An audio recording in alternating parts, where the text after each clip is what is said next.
Hello and welcome to Health Matters on Channels Television. Thanks for staying with us. I am Mary Alale Yusuf. 10 to 20% of children and adolescents face mental challenges worldwide, according to the World Health Organization.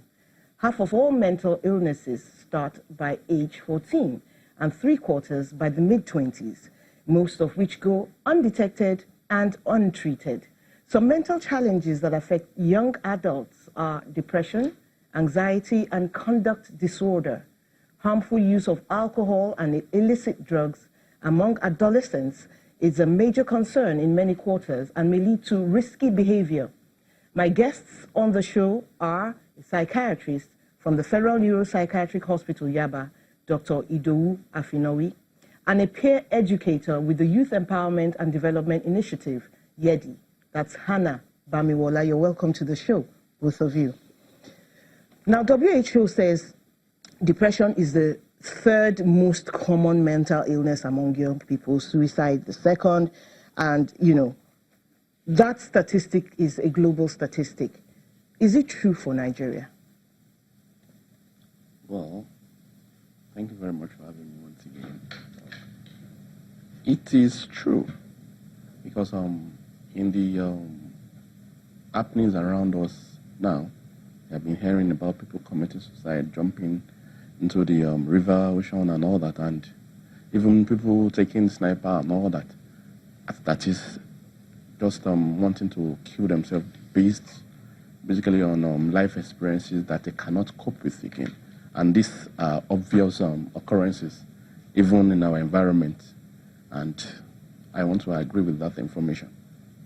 Okay, could you just tell us what would be the warning signs of somebody who is having a mental illness or a mental challenge? The warning sign, well, there are different kind of mental illnesses, and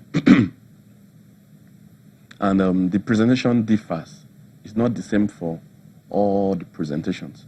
So it depends on the time of onset. Okay. Is it can be at birth, can be while the child is growing, can be during the teenage years, and also even afterwards. And so it's not. Okay, I'm thinking of a time when a child can express himself well enough, speak, is going to school. What would the parents see and say something's wrong with this child? For mental illnesses, it can even occur at the age of at birth. It can start from that point, because some illnesses, for example, now let's look at a woman who had a difficult obstetric history, and then delivery was not well monitored. The child comes out with a lot of problem, especially in oxygen delivery, as in if it is a vaginal delivery. And during the process of all this, the baby comes out, the baby is not crying, and then, unfortunately for the woman, she delivers in a traditional birth attendant who are not well skilled in the act of taking deliveries. And then such child will have problem with oxygen delivery to the head as at that point, to the brain as at that point, and that would be an onset of a problem that might not necessarily appear or occur at that point, but in months and years to come, you will now be seeing the insults as at that point occurring at a later year.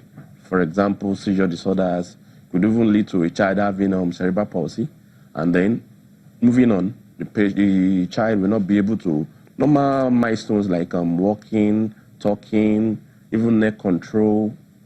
Okay, so we'll come back to that later on in this discussion. I want to ask Hannah, there was a time in your life you told us off air when you finished secondary school. Tell us a bit about that. What was the challenge at that time? Okay, thank you for having me on the show. I mentioned that when I finished secondary school, it took a while, a very long while, like up to 4 years before I could secure admission to school. And that time was really trying for me. It was a long wait. I wrote exams, I wrote JAMB, I wrote post-UME. It wasn't as if I wasn't passing the exam. There was a particular exam I wrote, and the cutoff mark was 50. I had 74. And you were not taking? Yes, and I was not taking. How did these challenges change you? Did you change in any way? Did you I mean, did you make any changes or did you change in your life? Yes, I became withdrawn. I stopped talking to a lot of people because I felt oppressed. People that were around me getting admission, because a lot of them did not understand what was happening. So I just became withdrawn. I locked up for a lot of people. I was always on my own.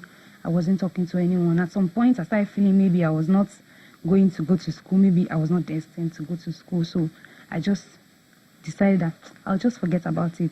But after a while, I came back. I read a lot. So I started reading books on how to bounce back when you face challenges, and it helped a lot. Okay, that was how you came out of it all and faced life head on. Yes.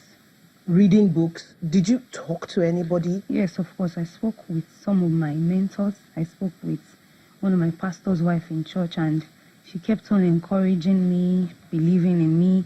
And I think the thing that stood out for me was that I saw that she actually believed that I could do it. So she stood with me through it. Or even when I was telling her that I can't do this again, she would always tell me, you can do it. So you will go back, you write the exam again, and you will pass. Oh, that's great.